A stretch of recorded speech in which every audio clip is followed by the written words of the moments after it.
السلام عليكم ورحمة الله وبركاته. إن الحمد لله نحمده ونستعينه ونستغفر ونعوذ بالله من شرور أنفسنا وسيئات أعمالنا. من يهد الله فلا مضل له ومن يضلله فلا هادي له، وأشهد أن لا إله إلا الله وحده لا شريك له، وأشهد أن محمدا عبده ورسوله. أما بعد، رب اشرح لي صدري ويسر لي أمري واحلل عقدة من لساني يفقهوا قولي. رب زدني علما رب زدني علما. اللهم إني أسألك علما نافعا ورزقا طيبا وعملا متقبلا.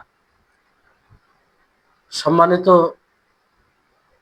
আজকের এই আকিদাতুল ওয়াসিয়ার ক্লাসে উপস্থিত সুপ্রিয় ভাই সকল ও সম্মানিতা বোন, প্রশংসা মাত্র সেই মহান আল্লাহ তাবারক ওয়া তাআলার জন্য, যিনি আমাদের সকলকে এই বিশেষ একটি ক্লাসে উপস্থিত হওয়ার তৌফিক দিয়েছেন, যেটা আল্লাহ তাআলার অশেষ কৃপা দয়া। তারপরে আমাদের সকলের প্রাণপ্রিয় নবী করিম মুহাম্মদ মুস্তাফা সাল্লাল্লাহু আলাইহি ওয়াসাল্লাম, ওনার উপর অসংখ্য শান্তির ধারা বর্ষিত হোক।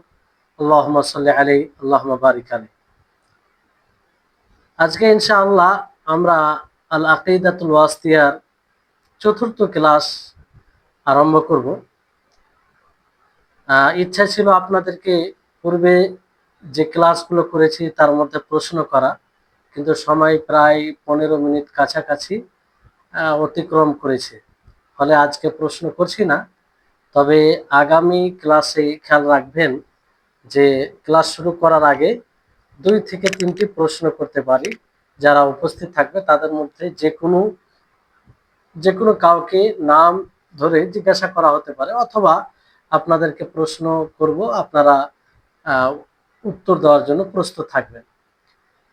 তো যাই হোক, আমরা কিছু ভূমিকা স্বরূপ কিছু পড়েছিলাম এবং আল আকিদা এর জ্ঞান অর্জন করার কেন প্রয়োজন, এর গুরুত্ব মাহাত্ম্য এগুলো জেনেছিলাম। লেখক রাহিমাহুল্লাহ সম্পর্কে কিছুটা জেনেছিলাম, সংক্ষিপ্ত জীবন। ওনার জীবনী যদি প্রশস্তভাবে জানা যায় তাহলে অনেক সময়ের প্রয়োজন আছে। আমরা পূর্বের ক্লাসে যে বিষয়টি আলোচনা করেছিলাম শেষের দিকে, সেটি হচ্ছে হামদ। হামদ কাকে বলে? আশা করি আপনাদের মনে আছে যে হামদ কাকে বলে আর শুকর কাকে বলে। আর এই হামদ ও শুকরের মাঝে পার্থক্য এটাও তুলে ধরা হয়েছিল। তো যাই হোক, তারপরে আমরা জানবো যে হামদ এবং মাদাহ দুটি শব্দ রয়েছে। হামদ ও মাদাহ এই দুটির মধ্যে পার্থক্য কি? কারণ আমরা বাংলা ভাষায় যখন তর্জমা করি, অর্থ করি, তো প্রশংসা, তারিফ করা, প্রশংসা করা, সুনাম করা, একই অর্থ করে থাকি, কিন্তু পার্থক্য আছে। সেই পার্থক্য সম্পর্কে ইবনুল কাইয়িম রাহিমাহুল্লাহ তিনি বলেন যে হামদ বলা হয় যে মাহমুদ, প্রশংসিত ব্যক্তির গুণ সম্পর্কে খবর দেওয়া হয়, তার গুণ সম্পর্কে অবগত করানো হয়, তাকে ভালোবেসে এবং তার সম্মান করে। মানে এই হামদের মধ্যে এটা জরুরি যে যে প্রশংসা করবে তার মধ্যে সৎ নিয়ত থাকবে, মানে কল্যাণের নিয়ত থাকবে। কিন্তু মাদার মধ্যে এটা থাকবে না। মাদাহ তুহু, আমি তার প্রশংসা করছি, তার সুনাম করছি, তো মাদাহর মধ্যে সেই ভালোবাসা, সেই তাজিম বলতে সম্মান থাকে না, যেটা হামদের মধ্যে থাকে।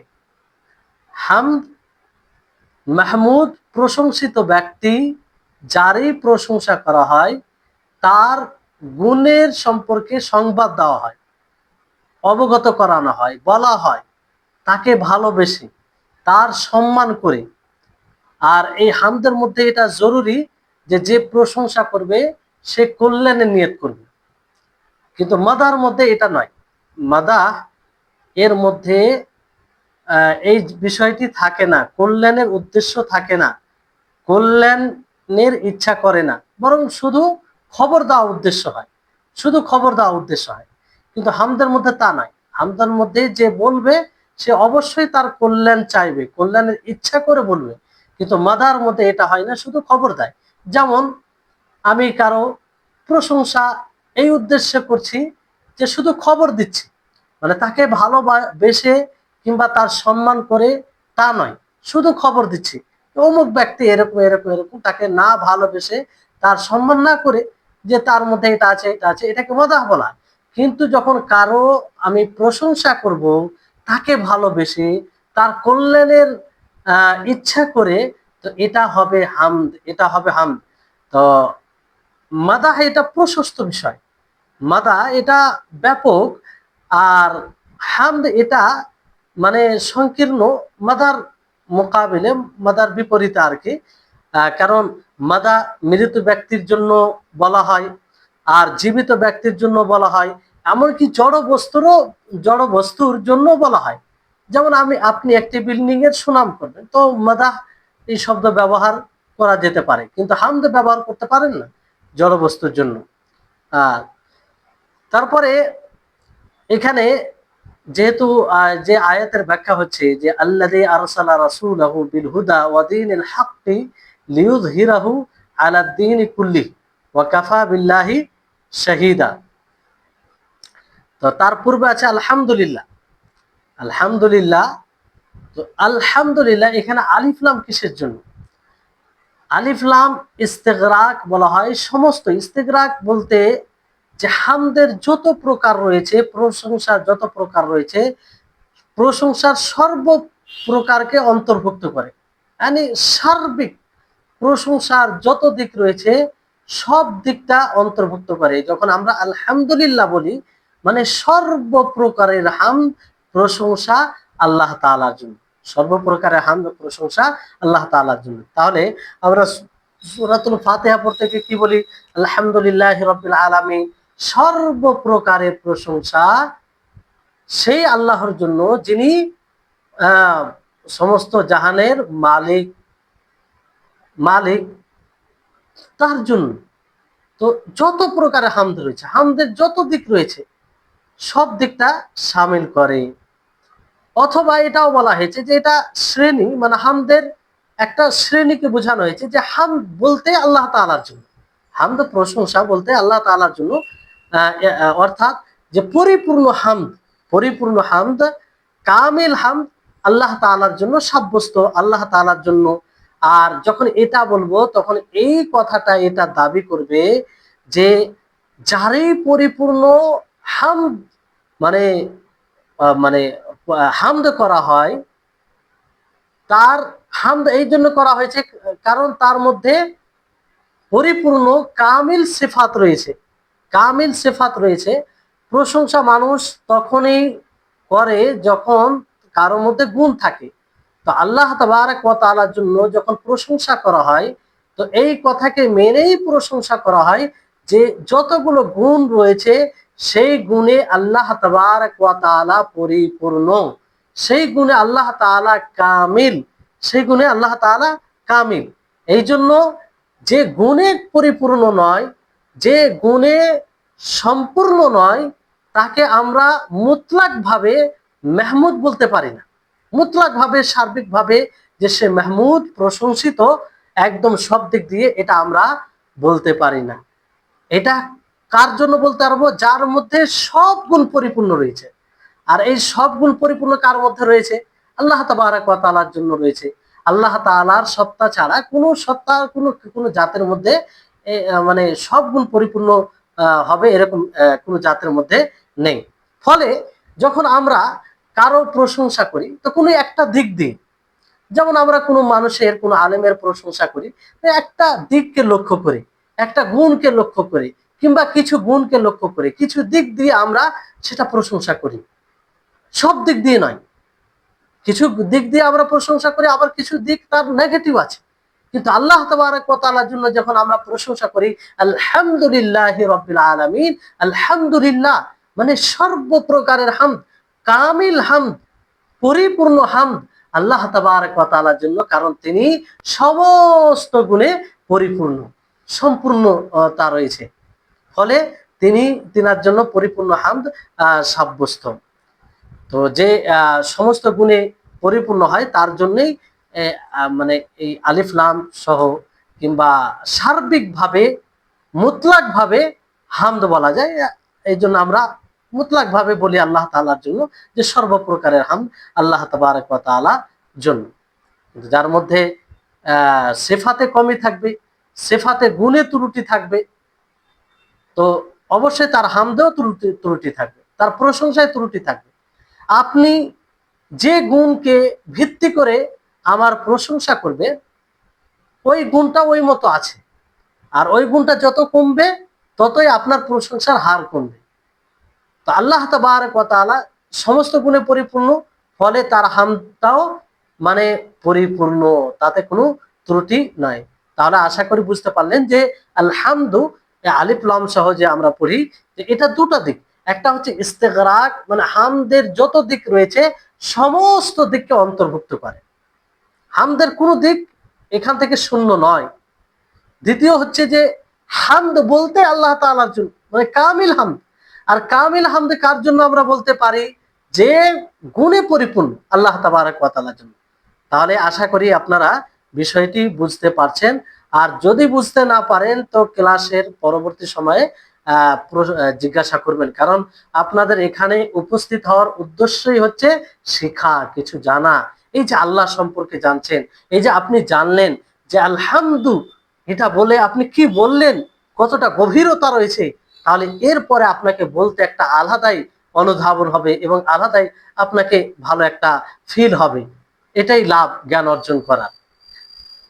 তারপরে আসুন আলহামদুলিল্লাহ আল্লাযী আরসালা রাসূলাহু, যে যিনি নিজের রাসূলকে প্রেরণ করেছেন, নিজের রাসূলকে প্রেরণ করেছেন। তো রাসূল মানে কি? রাসূল কাকে বলে? রাসূল বলা হয় যাকে রিসালাতের সাথে, রিসালাতের দায়িত্ব সহ আল্লাহ তাআলা প্রেরণ করেছেন, তাকে রাসূল বলা হয়। যেমন বলা হয় আরসালাহু বিকাযা, যে অমুক জন অমুকের সাথে তাকে পাঠিয়েছে। তো এরকম ভাবে বলা হয় রাসূল। তারপরে রিসালাত সহ পাঠানো হয়েছে এবং তাকে সেই রিসালাতের মানে দাওয়াত তাবলীগের আদেশ দেওয়া হয়েছে, তার কাছে এটা চাওয়া হয়েছে। তিনি হচ্ছে রাসূল। আর এর বহু বচন হচ্ছে রসুল, তিলকার রসুল। হ্যাঁ, বহু বচন হচ্ছে রসুল। বহু রসুলকে বলা হয় রসুল, আর একজন রাসূলকে রাসূল বলা হয় রাসূল। তাহলে দেখুন আরবি শব্দের মধ্যে কতটা পার্থক্য।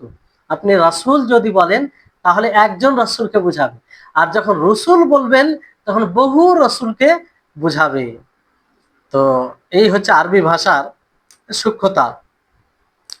শরীয়তের পরিভাষায় রাসূল কাকে বলে? অবশ্যই আমাদের জানা দরকার। শরীয়তের পরিভাষায় রাসূল তাকে বলা হয় সেই একজন পুরুষ মানুষকে, পুরুষ স্বাধীন মানুষকে, যার উপরে শরীয়তের ওহী করা হয়েছে এবং সেই শরীয়তের তাবলীগ করার আদেশ দেওয়া হয়েছে। তাহলে সহজ সরল ভাষায় রাসূল কাকে বলে? কি বলবেন? যে সেই স্বাধীন পুরুষ মানুষকে বলা হয় যার উপরে শরীয়তের ওহী করা হয়েছে এবং সেই শরীয়তের তাবলীগ করার আদেশ দেওয়া হয়েছে, তাকে রাসূল বলা হয়। কি বলা হয়? রাসূল বলা হয়। তাহলে আশা করি আপনারা বুঝতে পারছেন। আর নবী বলা হয় যাকে তাবলীগ করার আদেশ দেয়নি, নবী, তাকে নবী বলা হয়। এই জন্য প্রত্যেক রাসূল নবী হবে, আর কিন্তু প্রত্যেক নবী রাসূল হবে না। কিন্তু এই সংজ্ঞার অনেকেই বিপরীত মানে বিরোধিতা করেছেন, বলেছেন যে না, এই সংজ্ঞাটা এরকম হবে যে তাবলীগের শর্ত নয়, কারণ নবী আসবে তাবলীগের আদেশ দেওয়া হবে না, এটা কি করে হয়? রিসালাত, শরীয়ত, নতুন নতুন শরীয়ত দেওয়া হয় রাসূলকে, এটা ঠিক আছে। তো যাই হোক, এইভাবে সংজ্ঞার মধ্যে একটু পার্থক্য রয়েছে। এখানে আল্লাহ তাবারক মানে এখানে বলা হয়েছে যে আলহামদুলিল্লাহিল্লাযী আরসালা রাসূলাহু বিল হুদা, যে সমস্ত প্রশংসা সেই আল্লাহর জন্য যিনি নিজের রাসূলকে প্রেরণ করেছেন বিল হুদা, হেদায়েতের সাথে। কিসের সাথে? হেদায়েতের সাথে। হেদায়েতের সাথে পাঠানো হয়েছে। তো হেদায়েত কাকে বলে?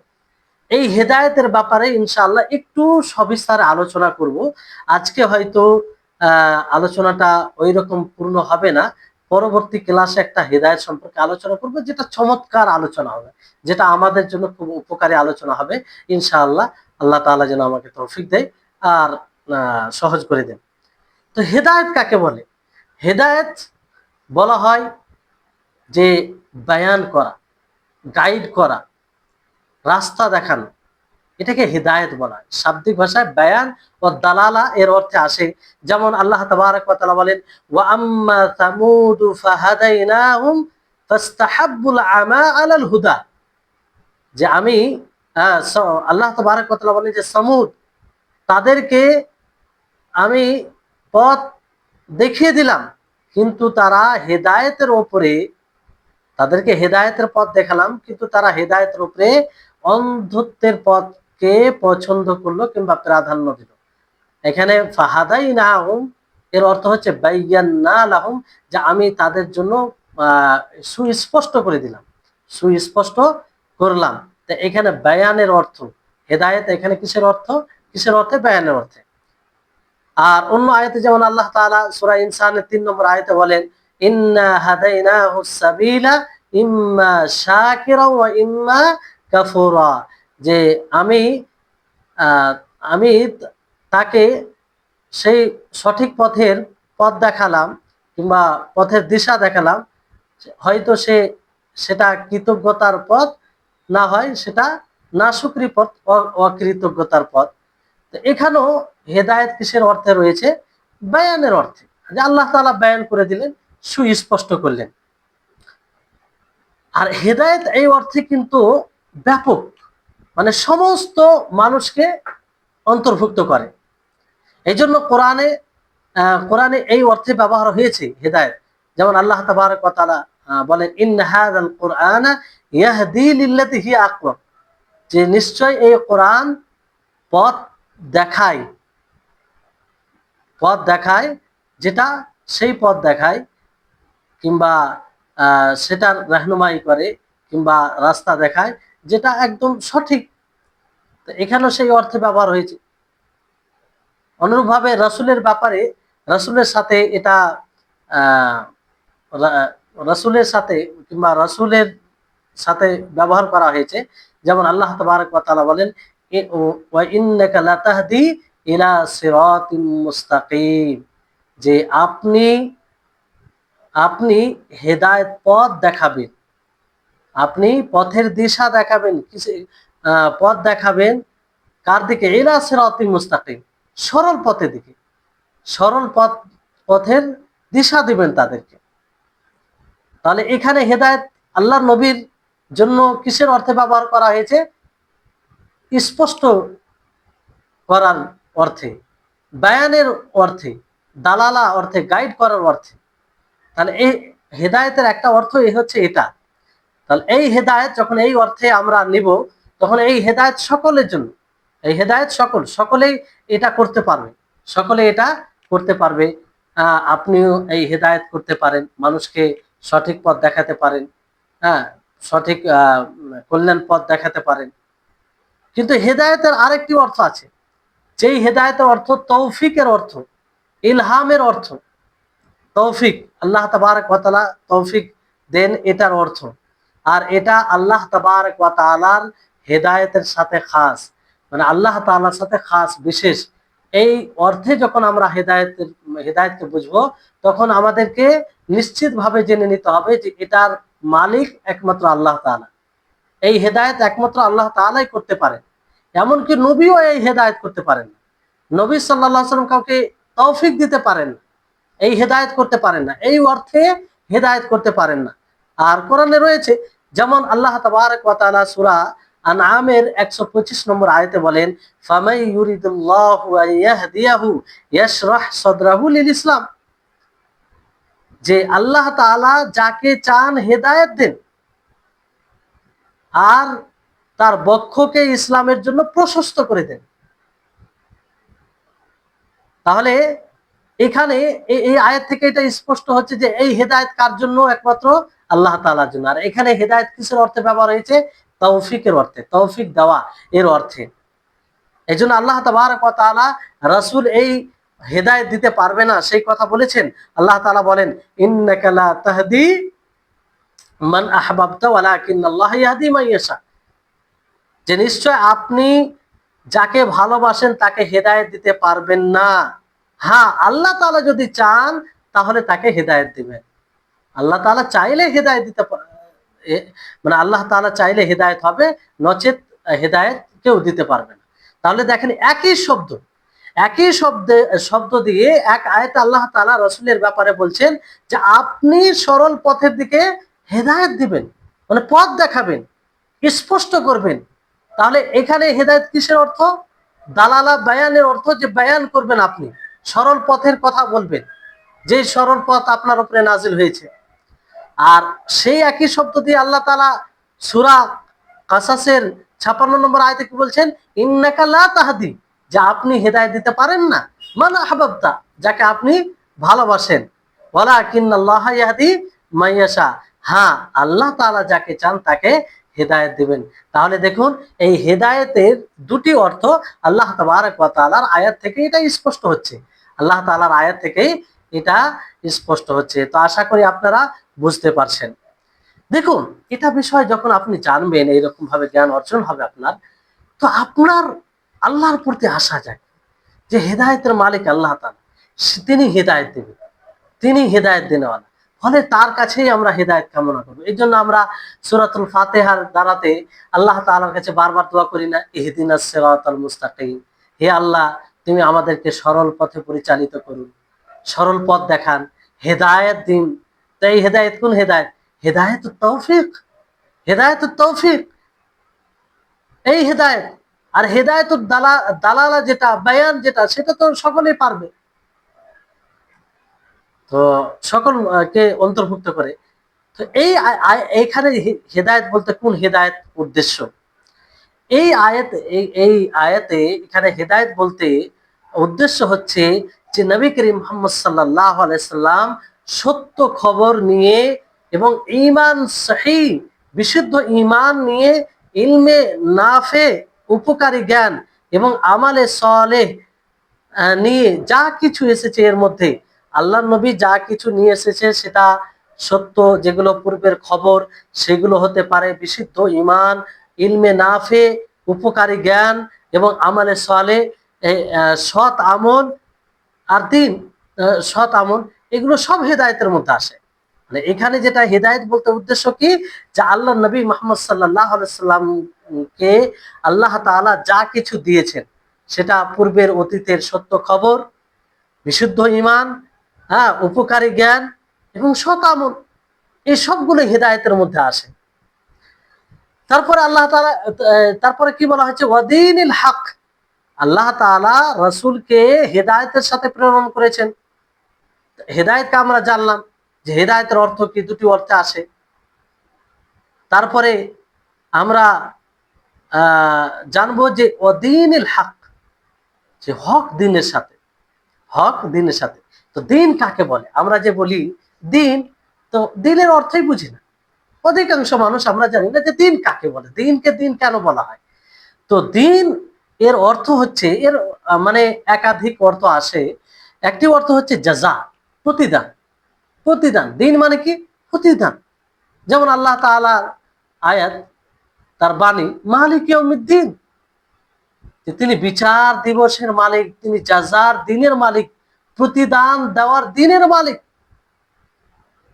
এই আয়াতটি আমরা বারবার পড়ি কিন্তু অনুধাবন করি না, একটু বুঝি না আমরা। অথচ এই আয়াত যদি আমরা বুঝি, অনুধাবন করি, তো আল্লাহ বলছি এই আয়াতে মাজলুম ব্যক্তিদের জন্য সান্ত্বনা রয়েছে, অত্যাচারিত ব্যক্তিদের জন্য সান্ত্বনা রয়েছে। আপনি হতাশ কেন হবেন? আপনি তো বারবার সূরাতুল ফাতিহা নামাজে পাঠ করেন, মালিক ইয়াউমিদ্দিন, যে আল্লাহ তাআলা বিচার দিবসের মালিক। আপনি তো মুখ দিয়ে বলছেন যে আল্লাহ তাআলা বিচার দিবসের মালিক, মানে কি? এই দুনিয়াতে যা কিছু ঘটছে, যার উপরে অন্যায় হচ্ছে, যে নেকির কাজ করছে, ভালো কাজ করছে, মন্দ কাজ করছে, সবকিছুর হিসাব হবে। তা আপনি কিসের চিন্তা করছেন? আর কিসের জন্য হতাশ হবেন আপনি? আজকে আপনার জন্য বিচার হলো না, সঠিক বিচার হলো না, তো মালিক ইয়াউমিদ্দিন, এটাকে স্মরণ করুন যে আল্লাহ তাআলা বিচার দিবসের মালিক, জাযার দিনের মালিক। তো এখানে মাজলুম, অত্যাচারিত ব্যক্তিদের জন্য সান্ত্বনা রয়েছে। মুমিনদের এটা প্রশান্তির একটা হাতিয়ার এই আয়াতটি। কিন্তু আমরা কখনো ওইভাবে বুঝি না কিংবা বুঝার চেষ্টাও করি না। আর অনেক না বুঝার কারণে আমরা মনে করি যে সব বিচার দুনিয়াতেই করতে হবে। কোনোভাবে যদি আমরা মাজলুম হয়ে যাই, অত্যাচারিত হয়ে যাই, কেন আবার বিচার হলো না? অবশ্যই বিচার হওয়ার সুযোগ থাকলে সেটা করার চেষ্টা করতে হবে, কিন্তু না হলে আপনি আশা রাখুন আল্লাহর কাছে যে আল্লাহ তাআলা বিচার করবেন। আর দুনিয়াতে বিচার হলো, তার বিচার হবে। সঠিক ভাবে যদি বিচার না হয়, তাহলে এই হচ্ছে মালিক ইয়াউমিদ্দিন। তো এখানে মুদ্রা কথা, যেটা মূল কথা হচ্ছে যে দিনের অর্থ হচ্ছে প্রতিদান, জাযা। জাযার অর্থ দিন মানে জাযা। আপনি দিনকে ভিত্তি করে যা আমল করবেন তার জাযা পাবেন, সেজন্য দিন। আর তার মধ্যে আরেকটি অর্থ, মানে যেমন বলা হয় যে কামা ইয়াদিনুল ফাতা ইউদান, একজন যুবক যা করবে তাই পাবে। মানুষ যেটা করবে সেটাই পাবে, মানে ওই প্রতিদানের অর্থে, জাযার অর্থে। তার মধ্যে আরেকটি অর্থ হচ্ছে দিনের যে অনুগত হওয়া, আত্মসমর্পণ করা। দিন, দিন ইসলাম মানে আপনি আত্মসমর্পণ করেন, অনুগত হন আল্লাহর দিন, আল্লাহর বিধানের সামনে। এই জন্য এটাকে দিন বলা হয়। যেমন বলা হয় দান আল্লাহ, যে তার জন্য অনুগত হয়ে গেল। হ্যাঁ, তো অনুগত হওয়া, আত্মসমর্পণ করা। তো এখানে দিন থেকে কি, এটা তো শাব্দিক অর্থ আপনাদেরকে বললাম। এই এই জায়গাতে দিন বলতে কি? আলহামদুলিল্লাহিল্লাযী আরসালা রাসূলাহু বিল হুদা, হেদায়েতের সাথে, হেদায়েত বুঝলাম, দ্বীনিল হক, দিন। এখানে দিন বলতে কি? দিন বলতে ওই সমস্ত বিষয়, যে সমস্ত জিনিস দিয়ে আল্লাহ তাবারক ওয়া তাআলা রাসূলকে পাঠিয়েছেন, সেটা শরীয়তের আহকাম বিধান হতে পারে, শরীয়তের আহকাম বিধান হতে পারে, সেটা আকীদার সাথে সম্পৃক্ত হতে পারে, কিংবা কথার সাথে, কর্মের সাথে, মানে এক কথাই আল্লাহ তাবারক ওয়া তাআলা যে সমস্ত জিনিস দিয়ে মানে তাকে প্রেরণ করেছেন, অর্থাৎ তার উপরে যে শরীয়ত নাজিল করেছেন আল্লাহ তাআলা, সেটাই হচ্ছে দিন, সেটাই হচ্ছে দিন। আর সেটা সবকিছু সামিলেতে, আকীদা, আহকাম, বিধান, সবকিছু। তারপরে এখানে দ্বীনুল হক, তো এখানে মৌসুফের সিফাত, মানে ইজাফাত সিফাতের দিকে, দ্বীনুল হক মানে হক দিন। আসল শব্দ হচ্ছে আর দ্বীনুল হক, দ্বীনুল হক মানে হক দিন, সত্য দিন। হক দিন বলতে কি, হকের অর্থ কি? এটা আসলে এই শব্দটি হাক্কা ইয়াহিক্কু থেকে উৎপত্তি। মানে হাক্কা ইয়াহিক্কু এই শব্দের অর্থ হয় মানে যখন প্রমাণিত হয় কোনো জিনিস, অথবা কোনো জিনিস জরুরি হয়ে যায়, তখন এটা বলা হয় হক, হাক্কা ইয়াহিক্কু। তো এখানে এখানে যেটা উদ্দেশ্য, মানে হক থেকে এটা উদ্দেশ্য হচ্ছে যে যে জিনিসটি প্রমাণিত, যে জিনিসটি সংঘটিত, মানে ওকে বাস্তব। তার বিপরীত, তার বিপরীত কি? বাতিল। হকের বিপরীত কি? বাতিল, যার কোনো বাস্তবতা থাকে না। বাতিল তাকে বলা হয় যার কোনো বাস্তবতা থাকে না, আর হক তাকে বলা হয় যার বাস্তবতা থাকে, যার বাস্তবতা থাকে, যেটা প্রমাণিত, তাতে কোনো সন্দেহ থাকে না, সেটাকে হক বলা হয়। তাহলে আলহামদুলিল্লাহিল্লাযী আরসালা রাসূলাহু বিল হুদা ওয়া দীনিল হাক্কি লিইয়ুযহিরাহু, লিউজহিরা, এখানে লাম তালিল বলা হয়, লিউজহিরাও, যাতে সেই দিন সুউচ্চ হয়, প্রাধান্যতা পায়। জুহুর বলতে উঁচুকে বলা হয়, অলু গালবার অর্থে, মানে প্রাধান্যতা পায়, যাতে এই দিন, দিনে ইসলাম সমস্ত দিনের উপরে প্রাধান্যতা পায়। এই জন্য আল্লাহ তাআলা রাসূলকে প্রেরণ করেছেন হেদায়েতের সাথে, দিনে হকের সাথে, যাতে সমস্ত দিনের উপরে প্রাধান্যতা পায়। আর সমস্ত দিনের উপরে প্রাধান্যতা পেয়েছে আর পাবে, এই জন্য আল্লাহ তাআলা রাসূলগণ পাঠিয়েছেন। তো এখানে আদ-দ্বীন, যেমন মূল মানে যেটা অর্থাৎ যে আলা দ্বীন কুল্লিহি, লিইয়ুযহিরাহু আলা দ্বীন কুল্লিহি, যে সমস্ত দিনের উপরে যাতে সে প্রাধান্য পায়, দ্বীন ইসলাম। তো দিন, এখানে আর দিন শব্দ এসেছে। তো এটা মানে দিন বলতে সমস্ত দিন, বাতিল দিন, বাতিল দিন এখানে বলতে লিইয়ুযহিরাহু আলা দ্বীনি কুল্লিহি, মানে সমস্ত বাতিল দিনের উপরে। প্রকৃত দিন কি? দিন ইসলাম। এই দিনে ইসলাম ছাড়া যতগুলো দিন রয়েছে সেগুলো বাতিল দিন, যার কোনো বাস্তবতা নেই, যার কোনো মানে করলেন, যার যে দিনের যে মানে ইসলাম, দিন ইসলাম ছাড়া অন্য কোনো দিনকে মানতে গিয়ে কোনো কল্যাণ নেই, এক কথায় বাতিল দিন। তারপর আল্লাহ তাআলা মানে আয়াতে রয়েছে ওয়াকাফা বিল্লাহি শাহিদা, যে আল্লাহ তাবারক ওয়া তাআলা যথেষ্ট, আল্লাহ তাবারক ওয়া তাআলা যথেষ্ট। এবার শাহিদ কাকে বলা হয়? এই শাহিদ, এই শব্দটি মুবালাগা মানে অতিরিক্ত অর্থ দেয় শাহিদা থেকে। হয়তো এটা শাহাদাত থেকে হবে, যেটার অর্থ হবে খবর দেওয়া, ঘোষণা করা, জানানো, অথবা শাহাদা থেকে উপস্থিতের অর্থে, উপস্থিতের অর্থে। তো এই দুইটা অর্থকে সামনে রেখে এখানে কি অর্থ হবে? যে আল্লাহ তাবারক ওয়া তাআলা তার রাসূলের সততার খবর দেওয়ার দিক দিয়ে যথেষ্ট। আল্লাহ তাবারক ওয়া তাআলা তার রাসূলের সততার খবর দেওয়ার দিক দিয়ে যথেষ্ট। এর সত্যায়নের জন্য আর কিছু প্রয়োজন নেই। আল্লাহ তাবারক ওয়া তাআলা বলেছেন, এটাই যথেষ্ট, আর কিছু প্রয়োজন নেই। আর উপস্থিতের অর্থের দিক দিয়ে যে আল্লাহ তাআলা এই দিক দিয়ে যথেষ্ট যে তিনি হাজির, তিনি উপস্থিত, তিনি সবকিছু জানেন, যার কাছ থেকে কোনো জিনিস ছুপিত নয়, কোনো জিনিস ছুপিত নয়।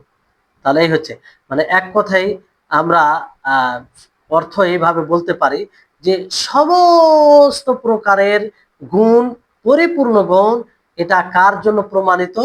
আল্লাহ তাবারক ওয়া তাআলার জন্য প্রমাণিত, আর সেটা পরিপূর্ণভাবে সব দিক দিয়ে, সব দিক দিয়ে, মানে ওয়াকাফা বিল্লাহি শাহিদা। এবার এখানে যেটা আলহামদু, দেখেন প্রথমে আছে আলহামদুলিল্লাহিল্লাযী। তো আলহামদুলিল্লাহ সর্বপ্রকারের হাম, তাহলে আলহামদু যখনই বলবো, আশা করি আজকের ক্লাসে যারা উপস্থিত হয়েছেন তাদের ব্রেনে এটা আসবে যে আলহামদু বলতে কি বিষয়। তো প্রশংসা করা হচ্ছে আল্লাহ তাবারক ওয়া তাআলার জন্য। তো কিসের ভিত্তিতে? সেই দ্বীনে ইসলাম, এই নিয়ামতের ভিত্তিতে। কারণ তারপরে আল্লাহ বলা কি হচ্ছে যে আলহামদুলিল্লাহিল্লাযী আরসালা রাসূলাহু বিল হুদা ওয়া দীনিল হক। মানে কোন নিয়ামতের ভিত্তিতে? আল্লাহ তাবারক ওয়া তাআলার প্রশংসা, সর্বপ্রকারের প্রশংসা, যে আল্লাহ তাআলা রাসূল প্রেরণ করেছেন হেদায়েতের সাথে, হক দ্বীনের সাথে, যাতে এই দ্বীনের উপরে বা সমস্ত বাতিল দ্বীনের উপরে এই দ্বীন প্রাধান্যতা পায়, গালিব হয়ে যায়, উঁচু হয়ে যায়। তাহলে এটা কেন এই নিয়ামতকে লক্ষ্য করে এটা বলা হলো যে আলহামদুলিল্লাহ? কারণ এটা সবচেয়ে বড় নিয়ামত। যদি আল্লাহ তাবারক ওয়া তাআলা রাসূলকে এই হেদায়েতের সাথে না প্রেরণ করতেন, দ্বীনে হকের সাথে না প্রেরণ করতেন, তাহলে হয়তো আমরা গুমরা হয়ে থাকতাম, দিশেহারা হয়ে থাকতাম।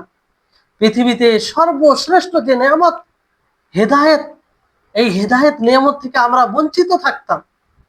এটা আল্লাহ তাবারক ওয়া তাআলার দয়া, তার কৃপা, তার বিশেষ ইহসান, তার বিশেষ মানে এটা নিয়ামত যে তিনি রাসূল পাঠিয়েছেন হেদায়েতের সাথে, দ্বীনে হকের সাথে, ফলেই আমরা হেদায়েত পেয়েছি।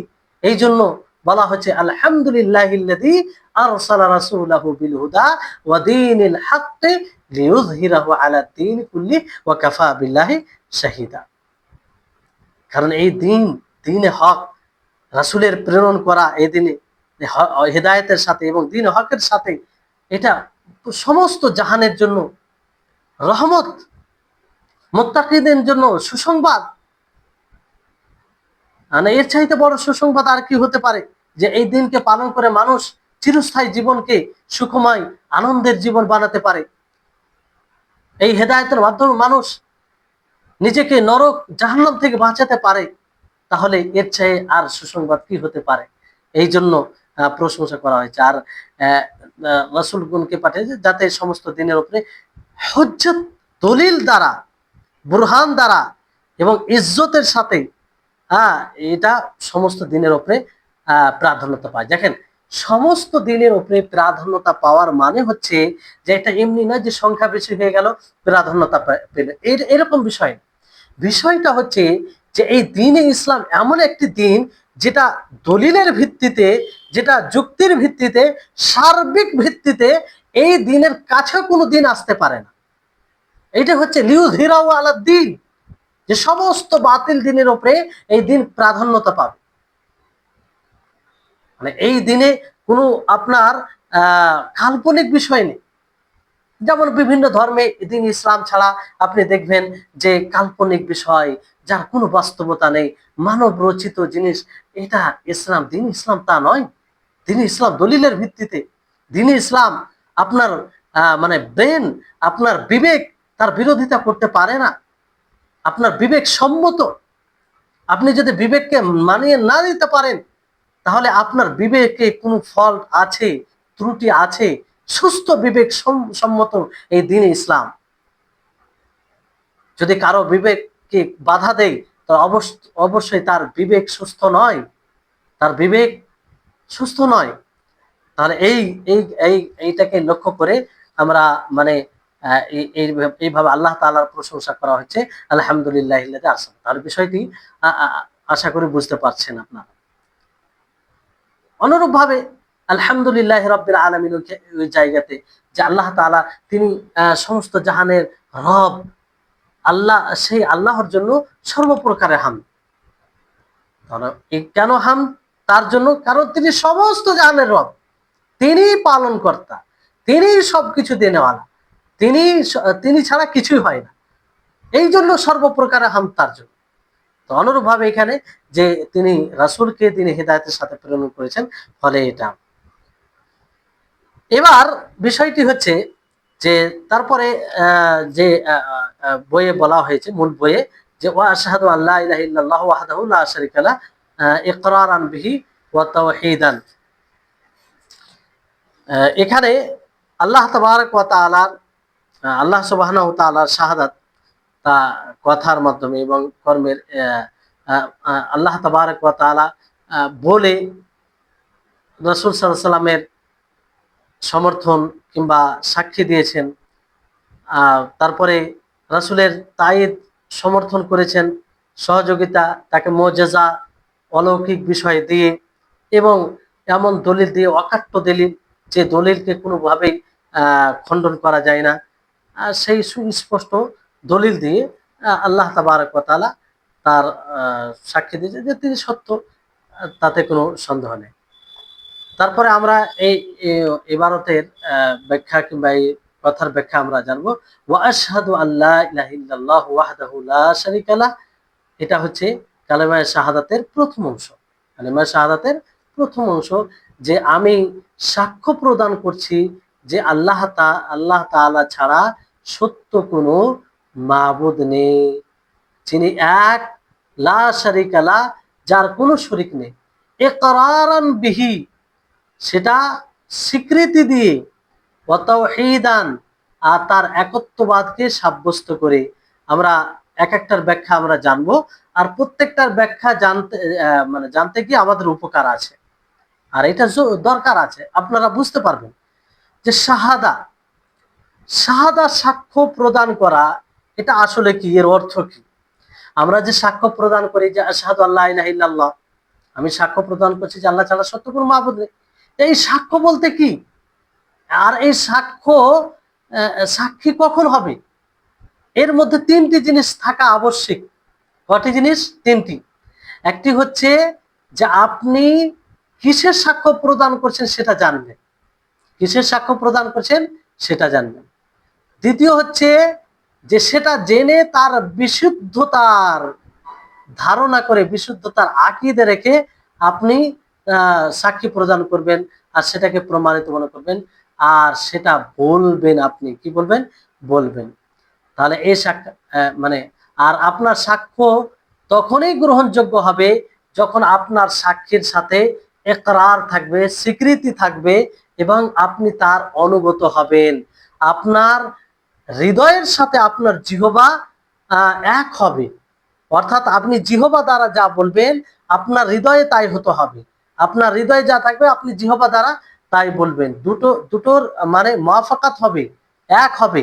এরকমটা নয় যে শাহাদাত আপনি তো মৌখিকভাবে বলছেন কিন্তু আপনার হৃদয়ে তা নয়। আর এটা দলিল কি আপনারা সকলে জানেন, যে মুনাফিকিন তারা তো স্পষ্ট প্রকাশ্যভাবে বলতো যে আশহাদু আল্লা ইলাহা ইল্লাল্লাহ, যেমন সূরা মুনাফিকুনে রয়েছে যে নাশহাদু ইন্নাকা লা রাসূলুল্লাহ, যে আমরা সাক্ষ্য প্রদান করছি যে আপনি আল্লাহর রাসূল। তারা জিহবা দ্বারা এটা বলেছিল, কিন্তু আল্লাহ তাআলা কি বলেন যে তোমরা মিথ্যুক, তোমরা মিথ্যুক। হ্যাঁ, ইদা জাআকাল মুনাফিকুনা ক্বালু নাশহাদু ইন্নাকা লা রাসূলুল্লাহ ওয়াল্লাহু ইয়াশহাদু ইন্নাল মুনাফিকিনা লাকাযিবুন। যাই হোক, সেই আয়াতে এইভাবে বলা হয়েছে যে আল্লাহ তাআলা সাক্ষ্য প্রদান করছে। আল্লাহ তাআলা বলছেন যে তারা মিথ্যু, তারা আসলে সাক্ষ্য প্রদান করে না। মানে তারা জিহবা দ্বারা তো উচ্চারণ করে বলছে কিন্তু হৃদয় থেকে সেটাকে মেনে নিতে পারেনি, ফলে তারা মুনাফিক। তো জরুরি শাহাদাতে আপনার যেমন মুখ দিয়ে আপনি বলবেন, অনুরূপ ভাবে আপনার হৃদয় থেকে সেটা মেনে নিতে হবে, হৃদয় থেকে সেটা মেনে নিতে হবে। তারপরে লা ইলাহা ইল্লাল্লাহ, আল্লাহ ছাড়া সত্য কোনো মাবুদ নেই, এটা কালিমা তাওহীদ, একাত্মবাদের কালিমা। আর এই কালিমার দাওয়াত সমস্ত রাসূলগণ ছিলেন, সমস্ত শুরু থেকে নিয়ে মুহাম্মদ সাল্লাল্লাহু আলাইহি সাল্লাম পর্যন্ত যতগুলো রাসূল এসেছেন সমস্ত রাসূলের এই দাওয়াত মিশন ছিল লা ইলাহা ইল্লাল্লাহ, আল্লাহ ছাড়া সত্য কোনো মাবুদ নেই। এটা মূল বিষয় ছিল। বাকি শরীয়ত বিধান আলাদা আলাদা ছিল, সেটা ভিন্ন বিষয়, কিন্তু মূল দাওয়াত এটাই ছিল। আমার সমস্ত নবীদের দাওয়াতের খোলাসা বলতে পারে, মানে তার সারমর্ম বলতে পারেন সমস্ত রাসূলের। এবং সমস্ত রাসূলের যে বিষয়ের মানে আরম্ভ এটাই বলতে পারেন যে সমস্ত নবী এই দাওয়াত দিয়ে শুরু করেছিলেন যে আল্লাহ ছাড়া, দাওয়াতি কাজ শুরু করেছেন যে আল্লাহ ছাড়া সত্য কোনো মাবুদ নেই। যেমন নবী করিম মুহাম্মদ সাল্লাল্লাহু আলাইহি সাল্লাম তিনি বলেন যে উমিরতু আন উকাতিলান নাস হাত্তা ইয়াকুলু লা ইলাহা ইল্লাল্লাহ ফাইদা ক্বালুহা ফাকাদ আসামু মিন্নি দিমাআহুম ওয়া আমওয়ালাহুম ইল্লা বিহাক্কিহা ওয়া হিসাবুহুম আলা আল্লাহি আযজা ওয়া জাল। যে আমি আদিষ্ট এই কথার প্রতি যে আমি মানুষের সাথে কিতাল করব, মানে লড়াই করব অতক্ষণ পর্যন্ত যতক্ষণ পর্যন্ত তারা লা ইলাহা ইল্লাল্লাহ পাঠ করবে, লা ইলাহা ইল্লাল্লাহ পাঠ না করা পর্যন্ত তাদের সাথে আমি কিতাল করব। যখন তারা এটা বলে নিবে তখন তাদের রক্ত, তাদের সম্পত্তি এটা মানে সংরক্ষিত হয়ে যাবে, মানে তার হকের সাথে। আর বাকি ভিতরের আভ্যন্তরীণ এর হিসাব আল্লাহর কাছে থাকবে। তাহলে এই হচ্ছে বিষয়, যে এই আয়াতে সেই কথাটাই বলা হয়েছে যে মূল দাওয়াত হচ্ছে লা ইলাহা ইল্লাল্লাহ। আর এটার দাওয়াত বলতে এই হাদিস থেকে এটা যে যারা এটা বলে না এবং মুসলিমদের সাথে শত্রুতা করে তাদের সাথে এইটা কেতাল চলতে থাকবে যতক্ষণ পর্যন্ত তারা এটা না বলবে। তাহলে এখান থেকে এটা স্পষ্ট যে এই কালেমার মধ্যে নাফি রয়েছে, মানে নেতিবাচক এবং ইতিবাচক দুটোই, নাফি ইসবাত দুটোই রয়েছে। আর নাফি মানে ইতিবাচক কথা এবং নেতিবাচক কথা যখন উভয় কথা একত্রিত হয় তখন সেটা হাসরের অর্থ দেয়। হাসর বলতে যে হবেই হবে কিংবা সেটা নিশ্চিত, মানে এতে কোনো নাই। যেমন আমরা বলি যে আল্লাহ তাআলা এক, আল্লাহ তাআলা এক, আল্লাহু ওয়াহিদুন, আল্লাহ তাআলা এক। কিন্তু এটা তাকিদ করে যদি বলা হয় তখন আরো এর মানে বেড়ে যায়। তো এখানে লা ইলাহা ইল্লাল্লাহ এর আসল অর্থ হবে লা মা'বুদা বিহাক্কিন ইল্লাল্লাহ, ইয়া লা মা'বুদা বিহাক্কিন মাওজুদুন ইল্লাল্লাহ, যে আল্লাহ ছাড়া সত্য কোনো মাবুদ নেই। এখানে একটি বিষয়, হয়তো এর পূর্বে যারা এই তাওহীদের ক্লাস করেছেন, কোনো ক্লাস হয়তো যেমন এর পূর্বে যে নওয়াকিদুল ইসলাম কিংবা আল উসুলুস সালাসা করেছেন, সেখানে এগুলো ব্যাখ্যা করা হয়েছে যে এখানে এই অর্থটা কেন নিয়ে আসা হয়। অনেকে আপনাকে বলতে পারে যে আচ্ছা এখানে তো আল্লাহ তাআলা ছাড়া সত্য কোনো মাবুদ নেই। তো সত্য কোনো মাবুদ নেই, এটা এই কথা তো আরবিতে নেই। লা ইলাহা ইল্লাল্লাহ এর শাব্দিক অর্থ হচ্ছে, মানে এর মানে শব্দ টু শব্দ অর্থ হচ্ছে যে লা ইলাহা ইল্লাল্লাহ, লা ইলাহা নেই কোনো ইলাহ, ইল্লাল্লাহ আল্লাহ ছাড়া, আল্লাহ ছাড়া নেই কোনো ইলাহ। তো আমরা কি অর্থ করি, যেটা সঠিক অর্থ, যে আল্লাহ ছাড়া সত্য কোনো মাবুদ নেই। তো এই সত্য কোনো মাবুদ নেই এই অর্থটা কোথা থেকে এলো? এটা আসলে আল্লাহ তাবারক ওয়া তাআলার যে আয়াত রয়েছে সেই আয়াত থেকে প্রমাণিত, সেই আয়াত থেকে প্রমাণিত। কারণ আল্লাহ তাআলা মানে তিনি নিজেকে ছাড়া অন্যদেরকে ইলাহ বলেছেন। যেমন ফামা আগনাত আনহু আলিহাতুহুম, এইভাবে রয়েছে। যাই হোক, আয়াত রয়েছে। তারপরে আরো একাধিক আয়াত রয়েছে যে আল্লাহ নিজেকে ছাড়া অন্যদেরকে ইলাহ বলেছেন। কারণ আলিহা ইলাহ মানে যার ইবাদত করা হয় তাকেই বলা হয়, তাকেই বলা হয়। কিন্তু আল্লাহ তাআলা নিজের সম্পর্কে কি বলেন? যালিকা বিআন্নাল্লাহা হুয়াল হক, যে তিনি হক, সত্য, আল্লাহ মাবুদ। তো এখান থেকে আমরা অর্থটা করি যে আল্লাহ ছাড়া সত্য কোনো মাবুদ নেই। কারণ আল্লাহ ছাড়া মাবুদ তো আছে, বহু মাবুদ আছে। যারা অমুসলিম তাদের মাবুদ দেব দেবী অনেক, মাবুদ মানে যারা ইবাদত করা হয় এরকম তো অনেক। তাদের নিকটে সম্মানিত বড় যেটাই জিনিস হবে সেটাই তাদের মাবুদ, তারই তারা পূজা করে, দাসত্ব করে। তো যার ইবাদত করা হয় তাকেই মাবুদ বলা হয়। কিন্তু প্রকৃত মাবুদ, সত্য মাবুদ, সত্য মাবুদ বলতে এক আল্লাহ, আল্লাহ ছাড়া কোনো সত্য মাবুদ নেই। তাহলে এই হচ্ছে বিষয়। তারপরে এখানে ওয়াহদাহু লা শারীকা লাহু, যে এক, তার কোনো শরীক নেই, এটা হচ্ছে তাকিদ। লা ইলাহা ইল্লাল্লাহ এখানে ওই অর্থ চলে আসে যে আল্লাহ ছাড়া সত্য কোনো মাবুদ নেই। তো তার তাকিদ করে আল্লাহ মানে তাকিদ করে আবারও বলা হচ্ছে ওয়াহদাহু লা শারীকা লাহু, যে তিনি এক, তার কোনো শরীক নেই। এটা তাকিদ, মানে আরো সেই অর্থে মজবুতি নিয়ে আসে, সেটার গুরুত্ব বাড়িয়ে দেয়। তারপরে বলা হচ্ছে ইকরারান বিহি, সেটার স্বীকার করে, স্বীকৃতি দিয়ে। আসলে এটা মাসদারের অর্থ আশহাদু, যে শব্দটা রয়েছে এটার তাকিদ হিসাবে নিয়ে এসেছে। তাকিদ বলতে কোনো জিনিসকে জোর করে করা, মানে গুরুত্ব দিয়ে বলা। যেমন কথা আপনার উদাহরণ দিলে হয়তো বুঝতে পারবেন, যে আমি আগামীকালকে ক্লাস করব, আমি আগামীকালকে ক্লাস করব, এটা একটা কথা। কিন্তু যখন আপনি বলবেন যে আমি অবশ্যই আগামীকালকে ক্লাস করব, কিংবা ক্লাস আমি আগামীকালকে করবই, এটা হচ্ছে তাকিদ। এটা হচ্ছে এই কথার আরো মানে নিশ্চয়তা বেড়ে গেল। তো ওই রকম ভাবে এখানে আশহাদু, যে আমি সাক্ষ্য প্রদান করছি আল্লাহ ছাড়া সত্য কোনো মাবুদ নেই, তিনি এক, তার কোনো শরিক নেই। তো এই সাক্ষ্য প্রদান করছে তার তাকিদ হিসাবে ইকরারান বিহি। অথচ আশহাদু এর মধ্যে চলে আসে যে শাহাদাত, আপনাদেরকে পূর্বে ব্যাখ্যা করা হলো যে শাহাদাত তখনই বলা হবে যখন আপনি হৃদয় থেকে স্বীকৃতি দিবেন, মানে জিহবা দিয়ে যেটা আপনি শাহাদাত দিবেন সেটা হৃদয় থেকে স্বীকৃতি দিবেন, মেনে নেবেন। হ্যাঁ, তাহলে এটা তো ইকরার অর্থ। ওয়া তাওহীদান, হ্যাঁ, ইকরারান বিহি মানে আপনি হৃদয় এবং জিহবা দুটোই উভয় দ্বারা স্বীকৃতি দিবেন। তাওহীদান বলতে কি, যে আল্লাহ তাআলার ইবাদতে মুখলিস হয়ে, আল্লাহ তাআলার জন্য খালিস করে। এখানে তাওহীদ বলতে বোঝায় যে যেটা যে ইবাদত একমাত্র আল্লাহর জন্য। মানে আপনি যে বলছেন যে আল্লাহ ছাড়া সত্য কোনো মাবুদ নেই, তিনি এক অদ্বিতীয়, তার কোনো শরিক নেই। তো এটা আপনি কিসের জন্য বলবেন? আল্লাহ তাআলার জন্য ইবাদতকে খালিস করার জন্য, আল্লাহ তাআলার জন্য ইবাদতকে খালিস করার জন্য। তো এই হচ্ছে বিষয়। আশা করি আপনারা বুঝতে পারছেন। আহ, আপনাদের নিকটে স্পষ্ট হচ্ছে কি হয় না তা জানার বিষয় আছে। ইনশাআল্লাহ ক্লাসের শেষে আপনাদেরকে জিজ্ঞাসা করব। তারপরে ক্লাস যেহেতু 10:30 হয়ে গেল, আর ক্লাস করব, রাত হয়ে যাচ্ছে, ছোট রাত। আমার মনে হয় ক্লাস স্তব্ধ করে দিলেই ভালো হবে। অনেকের ফজরে উঠতে অসুবিধা হবে। হ্যাঁ, কারণ পড়ে যদি আমরা ফজর নামাজে গায়েব থাকি তাহলে হবে না কাজ।